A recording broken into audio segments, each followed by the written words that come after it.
Hi hello ಎಲ್ಲರಿಗೂ ನಮಸ್ಕಾರ, welcome and welcome back to my another YouTube video. ಇವತ್ತಿನ ವಿಡಿಯೋಲಿ ನನ್ನ ಕಾಂಟೆಂಟ್ ಕ್ರಿಯೇಷನ್ ಜರ್ನಿ ಯಾವ ಥರ ಇತ್ತು ಅನ್ನೋದರ ಜೊತೆಗೆ ಇವಾಗ ಹೊರಗಡೆ ಹೋಗ್ತಾ ಇದ್ದೀನಿ, ಡೇ ಇನ್ ಮೈ ಲೈಫ್ ಎರಡೂ ಇರುತ್ತೆ. ಓಕೆನಾ, ಇವಾಗ ನಾನು ಮೂವಿ ನೋಡ್ಲಿಕ್ಕೆ ಹೋಗ್ತಾ ಇದ್ದೀನಿ. ಸೊ ತುಂಬ ಮಳೆ ಬರ್ತಾ ಇದೆ ಆಯಿತಾ. ಕಾಂಟೆಂಟ್ ಕ್ರಿಯೇಷನ್ ಜರ್ನಿ ಬಗ್ಗೆ ಅಂತೂ ನಾನು ಹೇಳ್ತೀನಿ, ಇಲ್ಲಾಂದರೆ ಪ್ರೀವಿಯಸ್ ಕ್ಲಿಪ್ಸ್ ಇದೆ ಅದ್ರ ಬಗ್ಗೆ ಮಾತಾಡ್ತಿದ್ದೀನಿ, ಅದನ್ನು ಆ್ಯಡ್ ಮಾಡ್ತೀನಿ. ಅದು ತುಂಬ ಹೇಳೋದಿದೆ, ಬಟ್ ಯಸ್ ಮನೇಲಿ ಕೂತ್ಕೊಂಡು ಅದ್ರ ಬಗ್ಗೆ ಎಕ್ಸ್ಪ್ಲೇನ್ ಮಾಡಿದರೆ ಒಳ್ಳೆಯದು ಅಂತ. ಇವಾಗ ಫಸ್ಟ್ ನಾನು ಮೂವಿಗೆ ಹೋಗ್ತಾ ಇದ್ದೀನಿ, new movie, mostly Hindi movie ಇದೆ. ಯಾಕಂತ ಹೇಳಿದ್ರೆ ನನ್ನ ಫಿಯಾನ್ಸಿ ಬರ್ತಾ ಇದೆ ನನ್ನ ಜೊತೆ, ಅವನಿಗೆ ಕನ್ನಡ ಬರಲ್ಲ, ಸೊ ಹಿಂದಿ ಮೂವಿಗೆ ಹೋಗ್ತಾ ಇದ್ದೀವಿ. ಫ್ಯೂ ಟೈಮ್ಸ್ ನಾನು ಅವನ ಜೊತೆ ಮರಾಠಿ ಮೂವೀಸಿಗೆ ಹೋಗಿದ್ದೀನಿ, ಅವನು ನನ್ನ ಜೊತೆ ಕನ್ನಡ ಮೂವೀಸ್ಗೆಲ್ಲ ಬರ್ತಾನೆ, ಬಟ್ ಇವತ್ತು ಇಬ್ಬರು ಸೇರಿ ಹಿಂದಿ ಮೂವಿಗೆ ಹೋಗ್ತಾ ಇದ್ದೀವಿ ಆಯಿತಾ. ಸೊ ನನ್ನ ಕಾಂಟೆಂಟ್ ಕ್ರಿಯೇಷನ್ ಜರ್ನಿ ನಾನು ಸ್ಟಾರ್ಟ್ ಮಾಡಿದ್ದು 0 ಫಾಲೋವರ್ಸಿಂದ ಇಲ್ಲಿ ತನಕ ಹೇಗೆ ಬಂದೆ. ಜಸ್ಟ್ 200 ರೂಪೀಸ್ ಚಾರ್ಜ್ ಮಾಡ್ತಿದ್ದೆ ಪರ್ ವಿಡಿಯೋ, ಇವಾಗ ನಾನು ಚಾರ್ಜ್ ಮಾಡ್ತಾ ಇದ್ದೀನಿ 10,000 ಪರ್ ವಿಡಿಯೋ. ಸೊ ಹೇಗೆ ಇದೆಲ್ಲ ಸ್ಟಾರ್ಟ್ ಆಯಿತು ಅಂತ ಮಾತಾಡ್ತಾ ಹೋಗೋಣ. ಸೊ ಇದು ನನ್ನ ಔಟ್ಫಿಟ್, ಜಸ್ಟ್ ಇದು ತುಂಬ ವೈರಲ್ ಆಗಿತ್ತು, ಲೈಕ್ ನನ್ನ ಫೇವ್ರೇಟ್ ಶರ್ಟ್ ಅನುಷ್ಕಾ ಶರ್ಮಾ ಅಂದು ನೋಡಿದ್ದೆ ನಾನು, ಅದೇ ಡ್ಯೂಪ್ ತೊಗೊಂಡಿದ್ದೀನಿ. ಓಕೆನಾ, ಐ ಸ್ಪೆಂಡ್ ರುಪೀಸ್ 2,500 ಶರ್ಟ್ಗೆ, ಆ್ಯಂಡ್ ಒಳಗಡೆ ಹಾಗೆ ಟ್ಯಾಂಕ್ ಟಾಪ್ ಹಾಕೊಂಡಿದ್ದೀನಿ 200 ರುಪೀಸ್. ಇದು ಜಸ್ಟ್ ಜೂಡಿಯೋಲ್ಲೇನೋ ತೊಗೊಂಡಿದ್ದೆ. ಆ್ಯಂಡ್ ಇದು ಪ್ಯಾಂಟ್ ಬಂದುಬಿಟ್ಟು ನನಗೆ ಗೊತ್ತಿಲ್ಲ, ನನ್ನ ಮಮ್ಮಿ ಸಿಸ್ಟರಿಂದು. ನನ್ನ ಪ್ಯಾಂಟ್ ಆ್ಯಕ್ಚುಲಿ ನಾನು ವಾಶ್ ಮಾಡಿ ಮೇಲ್ಗಡೆ ಹಾಕ್ಬಿಟ್ಟಿದ್ದೀನಿ, ಸೊ ನನ್ನದು ಚಿಕ್ಕಮ್ಮದ ಪ್ಯಾಂಟ್ ಹಾಕ್ಕೊಂಡು ಹೋಗ್ತಾ ಇದ್ದೀನಿ. ಸೊ ಹೋಗೋಣ ಬೇಗ ಬೇಗ. ಆಲ್ರೆಡಿ ನಾನು ಬುಕ್ ಮಾಡಿದ್ದೀನಿ, ಕ್ಯಾಬ್ ಬರ್ತಾ ಇದೆ. ಕ್ಯಾಬ್ ಮೀನ್ಸ್ ಆಟೋನೇ, ಓಕೆನಾ, ಇಲ್ಲಿ ಕ್ಯಾಬ್ ಎಲ್ಲ ಬುಕ್ ಆಗಲ್ಲ, ಆಟೋ ಬುಕ್ ಮಾಡಿದ್ದೀನಿ. ಹೋಗೋಣ ಇವಾಗ. My content creation journey has been very slow and ತುಂಬ ಪೇನ್ಫುಲ್ ಆಗಿರೋ ಸ್ಟೋರಿ ಇದೆ ಆಯಿತಾ. ರೈಟ್ ನಾವು I will give a voice over first, ಯಾಕಂದರೆ ಸೈಡಲ್ಲಿ ಕನ್ಸ್ಟ್ರಕ್ಷನ್ ನಡೀತಿದೆ, ತುಂಬ ಕಿರಿಕಿರಿ ಅನಿಸುತ್ತೆ ಕೇಳಲಿಕ್ಕೆ. ಸೊ 9th ಸ್ಟ್ಯಾಂಡರ್ಡಿಂದ ಟಿಕ್ಟಾಕ್ ಕಾಂಟೆಂಟ್ ಕ್ರಿಯೇಷನ್ ಎಲ್ಲನೂ ನಾನು ಸ್ಟಾರ್ಟ್ ಮಾಡಿದೆ, ಬಟ್ ಗೊತ್ತಿರಲಿಲ್ಲ ಯಾವ ಥರ ಸ್ಟಾರ್ಟ್ ಮಾಡಬೇಕು, ಫ್ಯಾಷನ್ ಮಾಡಲು, ಸ್ಕಿನ್ ಕೇರ್ ಮಾಡಲಿ ಅಂತ. ಕಾಂಟೆಂಟ್ ಕ್ರಿಯೇಷನ್ ಸ್ಟಾರ್ಟ್ ಮಾಡುವಾಗ ಎಲ್ಲರ ಹತ್ರ ಫೋನ್ ಇರುತ್ತೆ, ಬಟ್ ನನ್ನ ಕಡೆ ಅದೂ ಇರಲಿಲ್ಲ. Because my mom and dad was very strict. My mom was a principal in a school and dad was a businessman. And ಅವರಿಗೆ ನಾನು ಬರೀ ಸ್ಟಡಿ ಮಾಡಬೇಕು ಅಷ್ಟೇ, ಬೇರೆ ಎಲ್ಲ ಟೈಮ್ ವೇಸ್ಟ್. ಬಟ್ ಅವರಿಗೆ ಹೇಳ್ತೀನಿ, ನಾನು ನನ್ನ ಫ್ರೆಂಡ್ ಮೊಬೈಲ್ ತೊಗೊಂಡು ಇನ್ಸ್ಟಾಗ್ರಾಮ್ ಅಕೌಂಟ್ ಮಾಡಿದ್ದೆ. If parents are too strict with their kids, it's well known that those kids are more likely to become liars. Exactly, everyone knows that strict parents often raise children who become good at lying.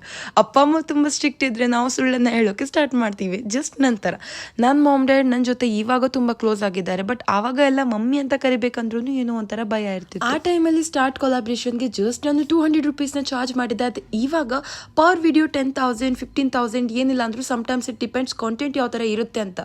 And main thing ಏನಂದರೆ 6 ಇಯರ್ಸಿಂದನೂ ನನ್ನ ಲೈಫಲ್ಲಿ ಇಲ್ಲಿ ಕಾಣಿಸ್ತಾ ಇದ್ದೀನಿಲ್ಲ, ಈ person ಅಂದರೆ ನನಗೆ ತುಂಬ ಇಷ್ಟ.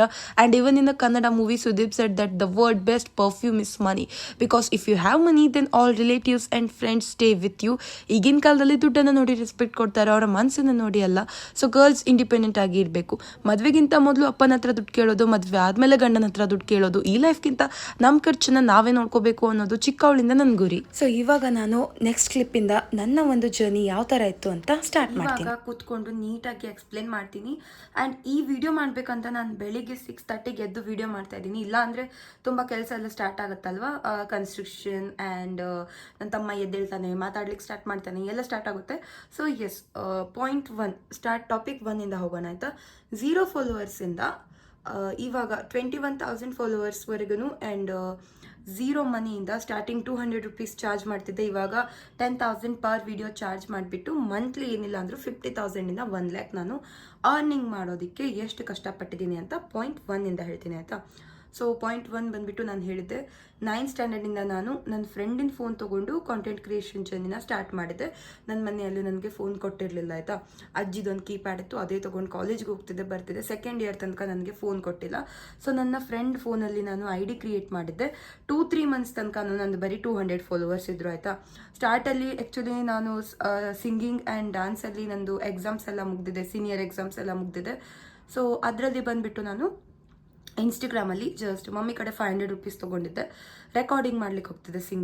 ಸಿಂಗಿಂಗ್ ರೆಕಾರ್ಡ್ ಮಾಡಿಬಿಟ್ಟು ಆ ವಿಡಿಯೋಸ್ನ ನಾನು ಪೋಸ್ಟ್ ಮಾಡ್ತಿದ್ದೆ. ಈ ಕಡೆ ಸೈಡಲ್ಲಿ ಇದ್ದರೆ ತೋರಿಸ್ತೀನಿ ಆಯಿತಾ, ಈ ಯಾವ ಥರ ವೀಡಿಯೋನ ಪೋಸ್ಟ್ ಮಾಡಿದ್ದೀನಿ ಅಂತ. ಸಿಂಗಿಂಗು ಪೋಸ್ಟ್ ಮಾಡ್ತಿದ್ದೆ, ಡಾನ್ಸ್, ಭರತನಾಟ್ಯಂ ಡಾನ್ಸ್ ಎಲ್ಲ ಪೋಸ್ಟ್ ಮಾಡ್ತಿದ್ದೆ. ಆ್ಯಂಡ್ ಆ್ಯಕ್ಟಿಂಗ್ ಮಾಡ್ತಿದ್ದೆ, ಲೈಕ್ ಆಪ್ತಮಿತ್ರ ಮೂವಿ ನೋಡಿರ್ಬೋದು, ನಾಗವಲ್ಲಿದೊಂದು ಆ್ಯಕ್ಟಿಂಗ್ ಮಾಡಿದ್ದೆ. ಇವಾಗ ನನ್ನ ಕಡೆ ಇಲ್ಲ, ಟಿಕ್ಟಾಕ್ ಕಳೆದೋಗಿದೆ. ಸೊ ಅಲ್ಲಿ ನಂದು ಫೇಮಸ್ ಆಗಿತ್ತು ಟಿಕ್ಟಾಕಲ್ಲಿ, ತುಂಬ ಫಾಲೋವರ್ಸ್ ಎಲ್ಲ ಬಂದರು. ಆಫ್ಟರ್ ದಟ್ ನನಗೆ ಫಸ್ಟ್ ಕೊಲಾಬ್ರೇಷನ್ ಸಿಕ್ಕಿತ್ತು ಇನ್ಸ್ಟಾಗ್ರಾಮಲ್ಲಿ. ಇನ್ನೊಬ್ಬರ ವೀಡಿಯೋಗೆ ವಾಯ್ಸ್ ಓವರ್ ಕೊಡಬೇಕು, ಓಕೆನಾ. ಸೊ ಅದಕ್ಕೆ ನಾನು ಬಂದುಬಿಟ್ಟು 200 ರೂಪೀಸ್ ಚಾರ್ಜ್ ಮಾಡಿದ್ದೆ. ಆ್ಯಂಡ್ ಅವ್ರದ್ದು ಕೂಡ ಬಜೆಟ್ ಇರಲಿಲ್ಲ, ಫ್ರೀಯಾಗಿ ಮಾಡಿಕೊಡಿ ಅಂತ ಹೇಳಿದರು. ನೆಕ್ಸ್ಟ್ ಕೊಡ್ತೀವಿ, ಇಲ್ಲ 200 ಚಾರ್ಜ್ ಮಾಡ್ತೀನಿ ಅಂದ್ಕೊಳ್ಳೇ 200 ನನಗೆ ಪೇ ಮಾಡಿದರು. ಆ್ಯಂಡ್ ಆ ದುಡ್ಡನ್ನು ನಾನು ನಂದು ಕಡೆ ಒಂದು ಚಿಕ್ಕ ಬಾಕ್ಸ್ ಇತ್ತಾಯ್ತು, ಆ ದುಡ್ಡಿಂದು ಪಿಗ್ಗಿ ಬ್ಯಾಂಕ್ ಅಂತ ಹೇಳ್ತಾರಲ್ಲ ಅದರೊಳಗಡೆ ಹಾಕಿದ್ದೆ. ಆ್ಯಂಡ್ ಪಪ್ಪ ನನಗೆ ಆವಾಗ ಕೊಡ್ತಾ ಇರ್ತಿದ್ರು 10, 20, 100. ಆ್ಯಂಡ್ ಸಮ್ಟೈಮ್ಸ್ ನನ್ನ ಗ್ರ್ಯಾಂಡ್ ಪೇರೆಂಟ್ಸ್ ಅವರು ಒಂದು 500, 1000 ಎಲ್ಲ ಅಲ್ಲೇ ಹಾಕ್ತಿದ್ದೆ ಅದಕ್ಕೆ. ಸೊ ಫಸ್ಟ್ ಪೇಮೆಂಟ್ ಕೂಡ ಇಲ್ಲೇ ಹಾಕಿದೆ. ಆಫ್ಟರ್ ಸಮ್ ಡೇಸ್ ನನಗೆ ಬುಕ್ ರೈಟಿಂಗ್ ಅಂತ ಹೇಳ್ತಾರಲ್ಲ, ಲೈಕ್ ಸಮ್ ವರ್ಕ್ ಸಿಕ್ಕಿತ್ತು ನನಗೆ, ಅದನ್ನು ಕೂಡ ಮಾಡಿದ್ದೆ. ಅಸೈನ್ಮೆಂಟ್ಸ್ ಬರ್ಕೊಡೋದು ಎಲ್ಲ ದುಡ್ಡು ತೊಗೋತಿದ್ದೆ ನಾನು.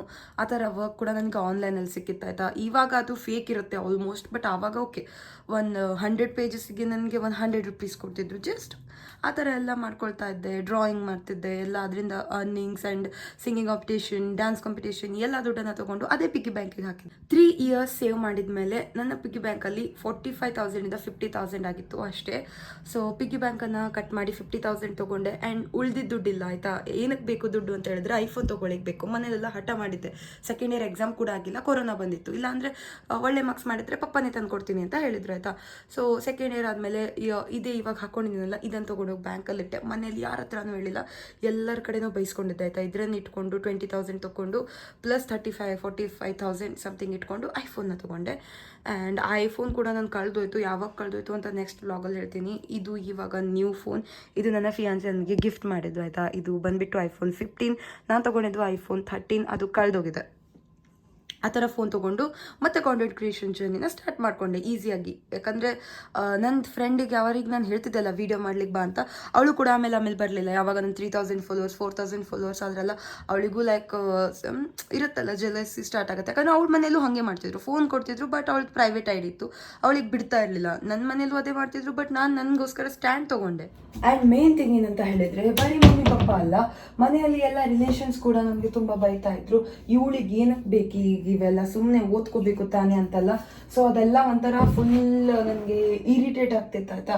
ಅಷ್ಟೇ ಅಲ್ಲ, ಸಮ್ಟೈಮ್ಸ್ ನಾನು ಫೇಸ್ಬುಕ್ ಓಪನ್ ಮಾಡಿದ್ದೆ ಅಲ್ವಾ, ನಮ್ಮ ಮನೆಯಲ್ಲಿ ಒಂದು ಪರ್ಸನ್ ಬಂದುಬಿಟ್ಟು ನನ್ನ ಮಮ್ಮಿಗೆ ತೋರಿಸಿದ್ರು. ಆಲ್ರೆಡಿ ನಾನು ಅವ್ರ ಕಡೆ ರಿಕ್ವೆಸ್ಟ್ ಮಾಡ್ಕೊಂಡಿದ್ದೆ, ತೋರಿಸ್ಬೇಡಿ ಪ್ಲೀಸ್ ಅಂತ.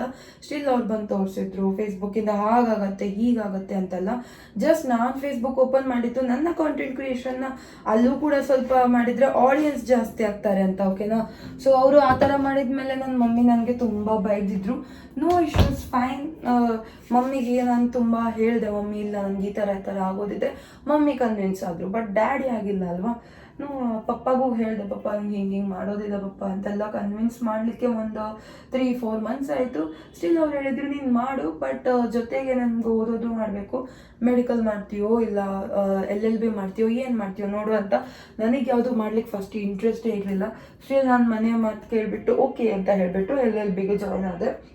ಈ ಟೈಮಲ್ಲಿ ನನ್ನ ಅರ್ನಿಂಗ್ಸ್ ಸ್ಟಾರ್ಟ್ ತುಂಬಾ ಚೆನ್ನಾಗಿ ಆಗ್ತಾ ಇತ್ತು. ಬಟ್ ಬಿಫೋರ್ ಏನೇನು ಇನ್ಸಿಡೆಂಟ್ಸ್ ಆಗಿದೆ ಅಂತ ಒಂದು 2-3 ಇನ್ಸಿಡೆಂಟ್ಸ್ ಹೇಳ್ಕೊಬಿಡ್ತೀನಿ ಆಯಿತಾ.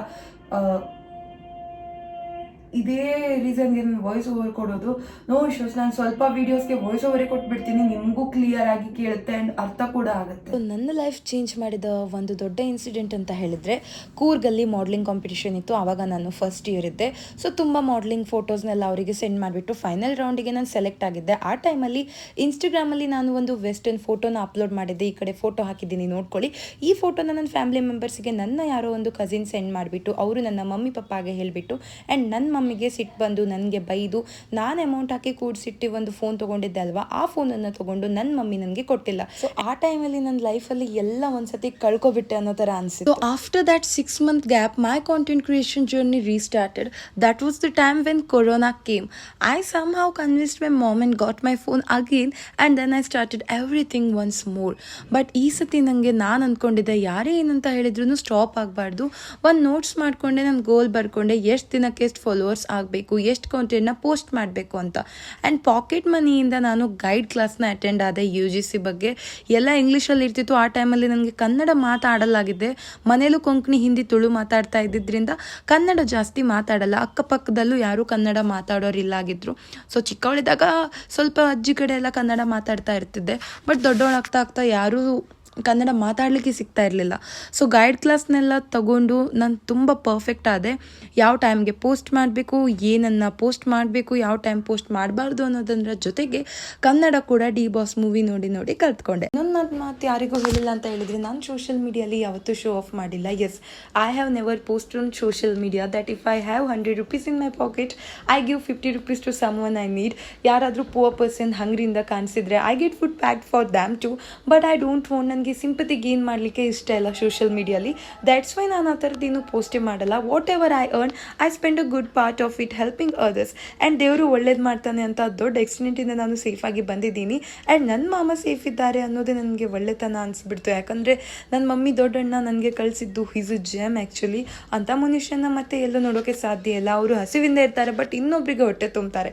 ಇಷ್ಟೆಲ್ಲ ಆದಮೇಲೆ ನನ್ನ ಅರ್ನಿಂಗ್ಸ್ನ ಸ್ಟಾರ್ಟ್ ಮಾಡಿದೆ. UGC ಕಾನ್ಸೆಪ್ಟಲ್ಲಿ ನಾನು ಪಟ್ಟಿದ್ದ ಕಷ್ಟ ಇಲ್ಲಿ ಯಾರೂ ಪಡಬಾರ್ದು. ಬೇಗ ಕೊಲಾಬ್ರೇಷನ್ ಬಂದು ಮನೇಲೂ ಕೂಡ ನನ್ನ ಮಗಳು ಏನೋ ಮಾಡ್ತಾ ಇದ್ದಾಳೆ ಅಂತ ಅನ್ಸುತ್ತೆ, ಖುಷಿಯಾಗಿರ್ತಾರೆ. ಆ್ಯಂಡ್ ಮನೇಲೂ ಕೂಡ ಸಪೋರ್ಟ್ ಮಾಡ್ತಾರೆ.